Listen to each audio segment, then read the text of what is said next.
자, 그럼 수익률의 나침판이 되어줄 주식 이야기 의제 토크 만나보도록 하겠습니다. 오늘은요, 이 미세먼지로 뒤덮인 하늘만큼이나 이 한 치 앞을 알 수 없는 우리 증시를 진단하고 또 숨을 탁 틔워줄 만한 종목들까지 저희가 살펴보도록 하겠습니다. 최근 우리 증시 참 답답한 모습 보이고 있습니다. 가장 큰 원인으로 꼽히는 것이 바로 이 외국인의 이탈이 아닐까 싶은데요. 이 최근 사흘 연속 1천억 이상의 순매도를 보이고 있는 외국인들, 이 과연 언젠간 돌아오긴 하겠지만 그 기간이 언제가 될지가 참 궁금해지는 상황이 아닌가 싶습니다. 외국인들 언제쯤 다시 코스피로 장바구니에 담게 될지 우리 불기둥팀과 함께 이야기 나눠보도록 하겠습니다. 이 외국인들이 일단 이탈을 했는데 중국 시장으로 많은 유입이 됐다라는 언론의 기사들 그리고 또 현황을 저희가 알 수 있었습니다. 그 연유와 함께 왜 이렇게 중국 시장을 갔는지, 중국 시장으로 갔는지에 대한 이유와 함께 과연 이들이 언제쯤 우리 시장으로 다시 돌아올지도 좀 궁금해지는 상황입니다. 어느 분부터 말씀해 주시겠습니까? 편하게 말씀해 주시죠. 눈치 게임이 시작됐나요? 네. 제가 먼저 그래요. 김영철 대표님 먼저 말씀해 주시죠. 네. 그래서 최근에 이제 중국 증시가 이제 올라가는 이유는 저는 이제 경기 부양책, 중국 정부 이제 경기 부양책에 따른 것이라고 보고 있고요. 문제는 이제 우리나라 증시가 좀 상당히 좀 앞으로 좀 심각하다 이렇게 이제 저는 보고 있는데, 한마디로 결론적으로 이야기하면 정말 돌아오기는 좀 힘들다. 돌아오기는 힘들다. 근데 다만 이제 단기적으로 보면 이제 돌아올 때가 됐습니다. 그래서 이제 단기 자금은 이제 들어올 때가 됐는데,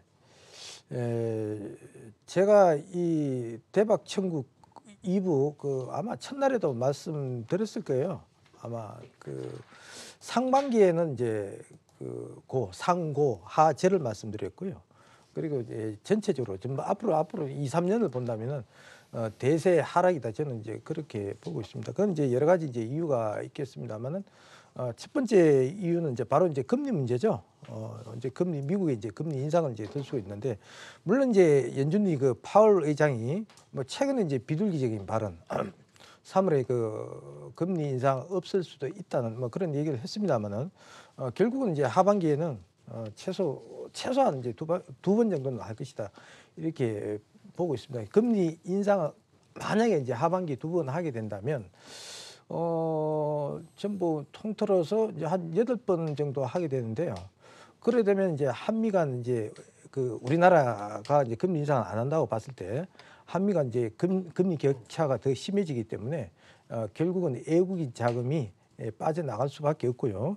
물론 이제 환율로 보면 또 틀려요. 이제 환율로 보면 이제 단기적으로 보면 지금 원달러 환율을 보면 최근에 이제 1,110원에서 1,130원 이제 박스권으로 이제 등락을 거듭하고 있거든요. 지금 보시면은 오늘이 이제 환율이 아마 원달러 환율이 제가 1,128원으로 알고 있는데 아마 1,130원에 근접했어요. 그러니까 상단 부위에 이제 근접했거든요. 이제 저항선에 근접했단 말입니다. 그래서 제가 볼 때는 이제는 금리가 이제 저항선을 이제 바로 뚫고 가기는 당분간은 힘들 거예요. 왜 그런가? 조금 전에 제가 말씀드렸잖아요. 파월이 3월 달에 금리 인상 안 할 가능성이 있기 때문에 어차피 환율은 이제 하방으로 좀 내려갈 거예요. 그러면은 1,130원으로 이제 내려갈 때가 되겠거든요. 그러니까 28원이니까 상방은 1,130원으로 보고, 그러면은 당분간은 제가 볼 때는 이번 주 목금 이후로 이제 내일부터 조금씩 이제 턴하는 모습이 나오지 않겠냐 이렇게 보고 있습니다. 그래서 단기 자금 정도는 제가 볼 때 다음 주부터는 이제 본격적으로 좀 유입은 될 것이고, 또 유가를 보면 최근에 보면 유가의 제가 이제 고점을 제가 56달러, 57달러 정도 보고 있거든요. 그 이상은 올라가지 않을 걸로 보고 있습니다. 그래서 유가가 상당히 중요한 게 뭔가 하면 바로 이제 중동 경기죠. 경기와 상당히 밀접한 관계가 있습니다. 그래서 적어도 이제 유가가 100달러가 좀 넘어서야 글로벌 경기가 이제 활성화되면서 우리나라 증시도 조금 활발하게 이제 돌아갈 텐데, 그럴 가능성은 거의 없다는 점을 이제 본다면은 제목이 한 줄기 잎이다 아닙니까? 결론적으로 말씀드리면 단기 자금은 들어올 때가 됐으나 중장기적으로 보면은 상당히 좀 암울하다 이렇게 말씀을 드리도록 하겠습니다. 그래요. 약간 비관적인 의견을 좀 주신 것 같습니다. 또 다른 분의 의견이 궁금해집니다. 어떤 분이 말씀해 주시겠습니까? 제가 얘기를 하고 전문가님 그래요. 마무리해 가무스 주세요. 대표님 말씀해 주시죠. 일단은 뭐 지금 현재 자금들의 흐름을 보면 달러 환율에 있어서 아시아 통화 약세 속의 흐름들이 이제 외국인들의 자금들이 빠져나가고 있는 모습입니다.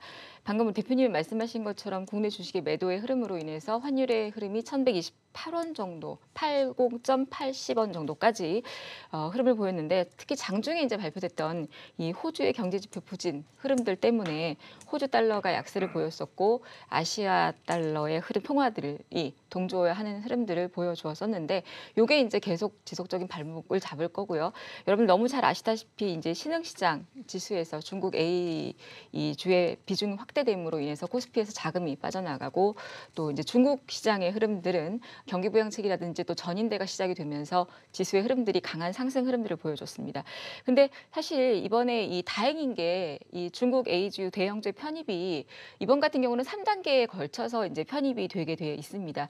유출 규모가 이 분기 때마다 쪼개지면서 편입이 되기 때문에 올해 같은 경우에는 A주 편입 스케줄을 보면 대형주의 편입이 5%에서 20%로 확대되는 반면에 5월 달, 8월 달, 11월 총 3차례에 걸쳐서 5%씩 추가적으로 반영이 되는 흐름들을 볼 수가 있는데요.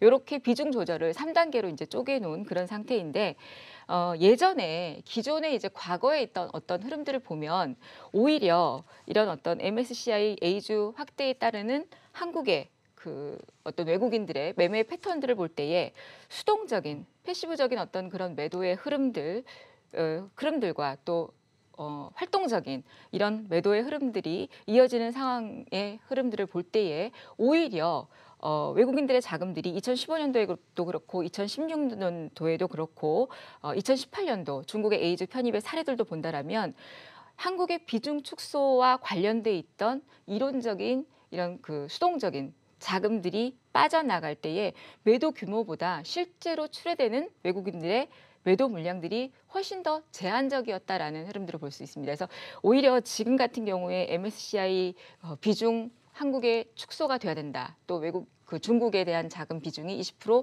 늘어난다라는 이런 이론적인 부분들이 이제 체감으로 다가오면서 외국인들의 물량 그리고 또 이제 원달러 환율에 대한 부분들 이런 것들이 단기적으로 실질적으로 이렇게 외국인들의 자금 매도로 출회가 되고 있는 이제 모습들을 볼 수가 있는데요. 현재는 이제 초기 단계이니까 이런 자금들이 출회도 나오긴 하지만 오늘 같은 경우도 보면 장 후반에는 코스피에서 자금이 좀 들어오기도 했습니다. 그리고 국내 주식이 또 1월 말부터 시작해서 한국의 기업들이 저평가됐다라는 흐름들 때문에 저가 매수세가 삼성전자며 SK하이닉스를 비롯해서 매수세가 유입이 돼서 사실 주도주가 없는 시장이었었고 그런 구간에서 저평가됐다라는 것 때문에 이제 단기 매수가 들어온 흐름들인데 이제 그러다 보니 이제 차익 실현 물량이 또 나왔던 부분들이고 그래서 이제는 다음 주에 또 선물 옵션 만기도 있고 하기 때문에 단기적인 자금들은 유입될 수 있다. 그러나 이제 큰 그림으로 본다라면 1, 2분기 정도까지는 상승세가 이어지고 3, 4분기는 하락 흐름들이 이어지는 시점들이나 현재 외국인들의 자금 이탈에 있어서는 큰 부분들을 여러분들이 우려할 부분은 아니다라고 보여지고요. 그동안 우리가 1월 달부터 코스피가 큰 가파른 상승을 보여줬고 2월 달은 코스피가 숨고르기를 보이면서 박스권의 흐름을 보이는 동안 못 갔던 코스닥이 제약 바이오를 시작해서 2월 달에 코스닥은 계속 상승세를 이어져 왔었거든요. 그렇기 때문에 그 사이에 코스피에서 자금이 빠져나와서 외국인들이 코스닥에 매수세가 들어왔던 부분들이다라고 생각을 하시고 크게 이게 자금 이탈이다. 라는 생각들보다는 그냥 차익 실현 단기적인 그런 흐름이라고 보시는 게 어떨까 싶습니다. 네, 그렇군요. 자, 좋습니다. 자, 우리 김동엽 대표님께 또 여쭤보도록 하겠습니다. 제가 또 궁금한 거 김동엽 대표님의 시각이 굉장히 궁금해지는데요. 중국 시장이 괜찮으면요. 중국 증시가 괜찮으면 사실 우리 증시가 따라 올라가는 분위기를 보였었지 않습니까? 근데 우리나라의 외국인들이 중국 시장으로 많이 유입이 되면서 우리 시장이 좀 안 좋은 모습을 보이고 있는데 그 원인이 좀 궁금해지고요. 그들이 언제쯤 과연 돌아올지도 굉장히 좀 궁금해지는 상황입니다. 말씀 좀 부탁드릴게요.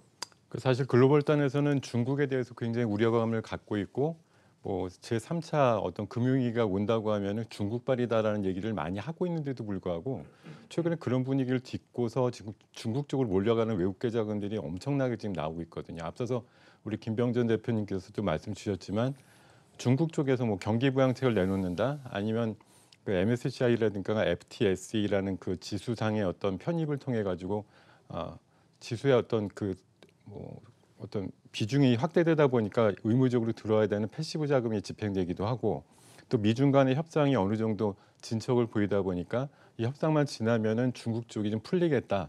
이렇게 예상하는 자금들까지 좀 몰려가는 분위기고요.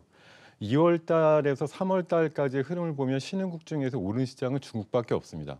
우리나라 비롯해서 브라질이라든가 멕시코, 여타 신흥국 시장이 전부 다 내렸거든요. 그러니까 그런 것들 감안해 보면 우리나라만의 어떤 유일한 지금 문제점을 안고 있는 건 아니고 오로지 신흥국 쪽에서는 중국, 또 선진국 쪽에서는 여전히 경기가 그렇게 나쁘지 않은 미국 쪽으로의 어떤 자금 유턴이 계속되고 있다는 부분이, 그리고 또 상대적으로 다른 나라들이 하도 부진하다 보니까 EU라든가 이런 쪽이 하도 부진하다 보니까 달러가 약세로 진행되지 않는 거, 이런 거에 따라 가지고 자금들이 신흥국 쪽으로 크게 좀 집행되지 않는 그런 흐름들이 어찌됐든 중국 쪽으로밖에 탈출구가 없어라고 하는 관점으로 좀 몰려가고 있는 것이 아닌가 생각이 들고요.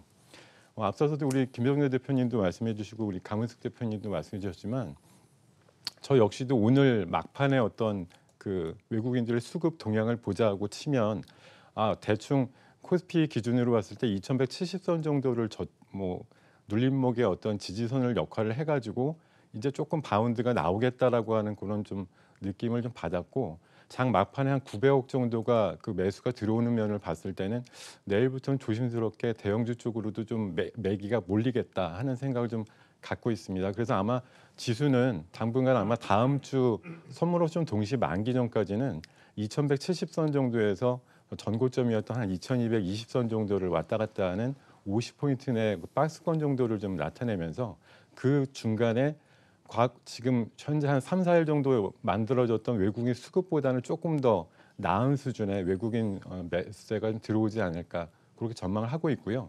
우리가 1월 초에 아무도 생각하지 못했던 상황에서 들어왔던 외국인들의 어떤 4조 원대의 어떤 매수세가 과연 왜 들어왔느냐 하는 부분이 과연 우리나라 시장에 대해서 들어온 거냐, 아니면 삼성전자나 하이닉스가 워낙 저평가되어 있기 때문에 그들의 종목에만 들어온 거냐 하는 이제 해석이 분분하신데, 사실 보면 사상 최대 실적 대비해서 낙폭은 굉장히 많이 내려와서 작년 끝날 무렵에는 굉장히 싸졌다라는 건 부인을 하지 못한 사실이고, 반도체 업황도 생각보다 빨리 돌지 않을까 저점에서 그런 생각들이 나오면서 1월 달을 끌어갔었는데, 이게 지금 2월 말에서 3월 달 분석 나오기로는 반도체 업황이 생각보다 지금 더디다라는 거거든요. 그리고 네. 디램 가격 빠지는 것도 심각하고, 이렇게 보니까 어디 정통한 애널리스트 같은 경우는 내년도 상반기 돼야지만 디램 가격 빠지는 게 멈춘다라는 그런 얘기까지도 좀 나오고 있어요. 그래서 이런 것도 전반적으로 보면 저 역시도 원래는 조금 더 전향적으로 외국인들의 매수세를 기대를 하고 있는 입장이었습니다만,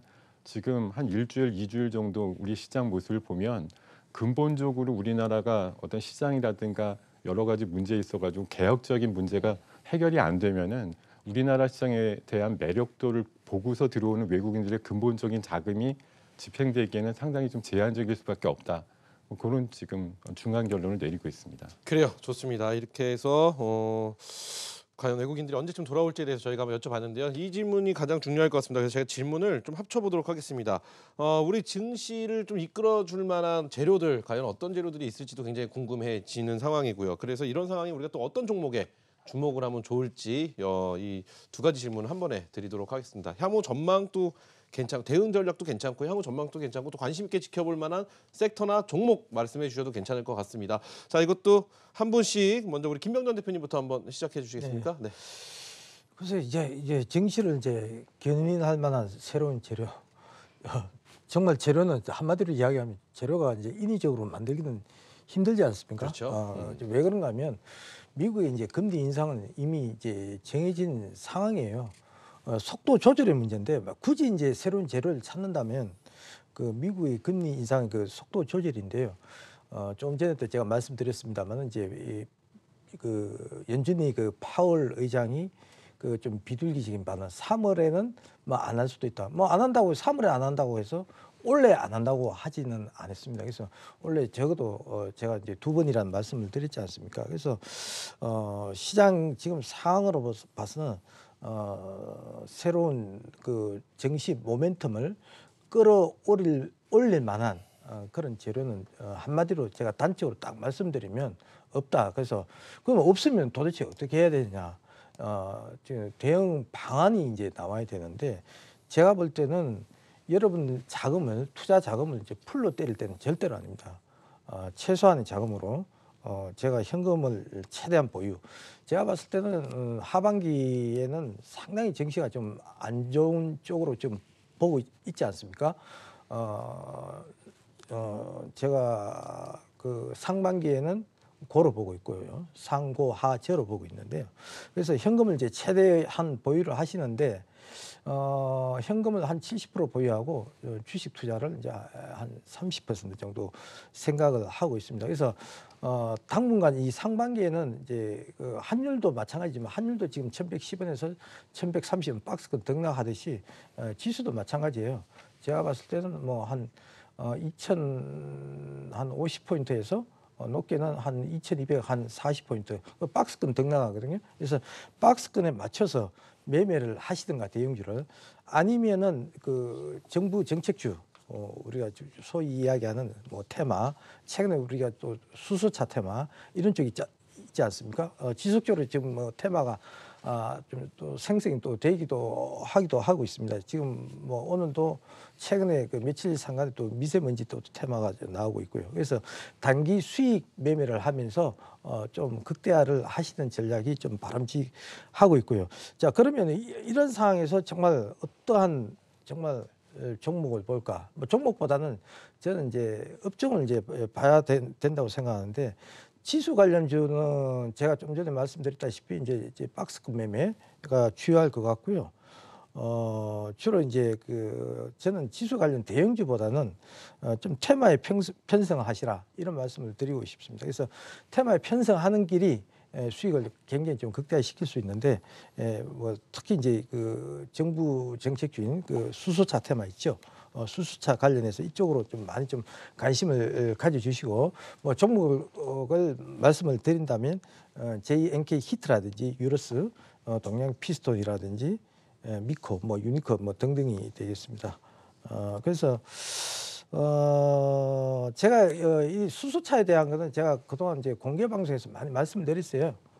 제가 최근에 이제 눌림목이 나오고 있지 않습니까? 21선 밑으로 많이 빠져 있었는데 최근 또 며칠 사이에 또 20선 돌파하는 그런 종목들이 좀 많이 나오고 있습니다. 그래서 수소차 테마에 관심을 좀 많이 가져보시라 이렇게 권하고 싶습니다. 네, 좋습니다. 우리 김병준 대표님의 이야기 들어봤고요. 다음은 강문숙 대표님.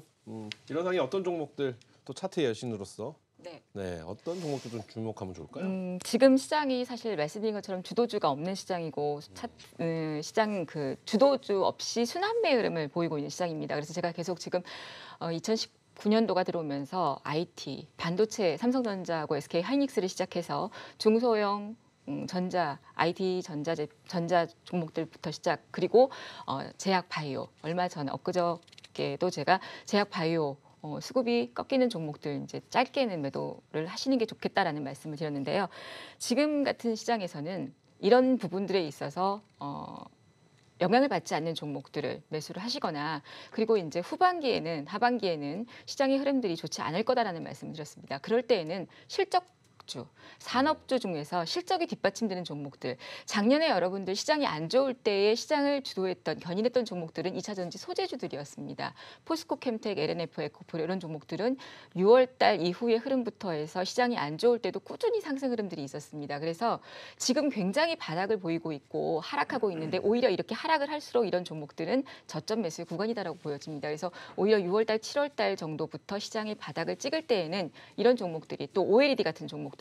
마찬가지고 현재 굉장히 바닥 구간이기 때문에 연말 정도까지 이렇게 길게 실적주들 이런 종목들은 보시는 게 이런 종목을 아예 산업 성장주로 볼 수 있겠다라고 보여지고요. 그리고 오히려 영향을 받지 않는 지금 현재 구간에서는 단기적으로 뭐 한 달, 두 달 정도 보실 수 있는 종목들은 호텔신라라든지 제주항공, 중국 소비재들 관련주이면서 지금 수급이 뒷받침되고 기관들과 외국인들이 매수하고 있는 종목들 업종 순환매, 지수 순환매 흐름에 있어서 가장 중요한 건 실적도 중요하지만 지금같이 순환매에 있어서는 기관과 외국인들이 메이저들이 매수하고 있는 종목들 그들이 매도를 하더라도 외국인들이 매도를 하더라도 분명히 매수하고 있는 종목들이 있습니다. 다 매도하진 않아요. 그러면 호텔신라, 제주항공, 지금 티웨이항공, 하나투어, 파라다이스 이런 종목들은 지금도 매수를 하고 있더라고요. 그 인재 매수 초기입니다. 이런 종목들이 좋고요. 또 하나 지금 이제 제가 소개해드릴 종목은 본느라는 종목인데 이 종목 같은 경우는 화장품 OEM, ODM 사업을 하고 있는 종목입니다. 조금 생소하실 수도 있는데 색조 화장품 사업으로서 2012년도에 자체 브랜드를 런칭하고 있고 한국의 색조 화장품으로는 최초의 미국 최대의 멀티숍 세포라를 입점한 그런 기업입니다. 화장품 종목들 좀 많이 식상해 있는 여러분들이 그런 업종이기도 하고 중국 소비재 종목인데 아시는 종목들이 뭐 한국화장품이나 코리아나 코스맥스 이런 종목들인데 본느 같은 종목도 저평가된 종목이고요. 실적이랑 이런 종목도 좋은 종목들인데 이런 종목들 눈여겨보시고 후반기에는 제가 아까 말씀드렸던 산업 성장주들 보시면 좋을 듯합니다. 그래요, 좋습니다. 강문숙 대표님의 의견도 들어봤고요. 마지막으로 김동엽 대표님 어떻게 보고 계시는지 궁금해집니다. 자, 이런 상황에서 우리가 좀 주목해 볼 만한 섹터라든지 혹은 종목 관심 있게 볼 만한 종목도 뭐가 있을까요? 네, 지금 그 시장에 아마 현실적인 뭐 지수 견인을 좀 할 수 있는 재료라고 하면 딱히 지금 우리 김병조 대표님 말씀해주신 대로 딱히 떠오르지 않습니다만 가장 현실적이면서도 좀 엉뚱한 재료는 밤사이에 우리나라에 비가 좀 무진장 와야 됩니다. 그러면 내일 시장 굉장히 올라갈 수 있거든요. 좀 뜬금없는 대답 같지만 비가 단숨에 그 미세먼지를 좀 씻어 내리면서 그 안구를 정화시키는 그런 모습이 좀 나와주면 아마 우리 시장 내일부터 오르지 않을까 그런 생각을 좀 엉뚱하게 해보고요. 그리고 주식은 상상력이라는 그 측면에서 봤을 때 지난주에도 비슷한 얘기를 좀 가졌습니다만 지금 반도체 디램 가격은 한창 내려가고 있습니다. 이제 나올 만한 어떤 상상력과 관련된 뉴스는 디램 가격이 내려갔으니까 수요가 또 올라갈 수 있고 증가하고 있다라는 그런 뉴스들이 좀 전해졌으면 좋겠고 뭐 북한에서의 어떤 반가운 소식들 고뇌 끝에 다시 한번 협상을 해보자 이런 식으로 좀 반가운 소식이 들리던지 아니면 한창 지금 제약바이오 기대감이 한창 달아오르고 있는데요. 월말쯤에 조 단위 이상의 어떤 기술 수출 계약을 맺는 그런 건들이 좀 나와주면 우리나라 시장을 좀 견인할 수 있는 그런 동력들이 좀 생기지 않을까 생각이 들고 지금 시장이 조금 침체다 보니까 플러스 테마가 아니라 어떻게 보면 좀 마이너스 테마 같은 것들이 좀 창궐을 하는 그런 모습이에요. 뭐냐면 미세먼지 같은 경우도 사실 우리나라 사회나 어떤 그 시장에 무슨 도움이 되는 뉴스는 아닌데 그것들로 인해서 오히려 무슨 산업적인 어떤 뒷받침이 되고 매출이 상승되는 그런 효과들이 나오는 것도 사실 보면 뭐 좋은 건 아니지만 어찌됐든 산업엔 뭐 영향을 주고 있는 것이고 최근에 또 결정적인 테마 하나 형성될 법한 것이 인구 감소와 관련된 그런 얘기들도 많이 나오거든요. 그러면서 무인 자동화라든가 로봇 같은 그런 류의 어떤 산업군에 대해서도 관심을 가지는 분들이 많아지고 있기 때문에 어떤 그런 부분에 대해서 좀 관심을 가져야 그리고 미세먼지 관련해서는 결국 중국 쪽하고 해결돼야 될 근본적인 문제가 있기 때문에 그 한중간의 미세먼지 저감 환경 기술과 관련된 실증 환경 사업에 참여하고 있는 KC 코트레 같은 정도의 어떤 기업을 좀 관심을 가지시면 어떨까 말씀드리겠습니다.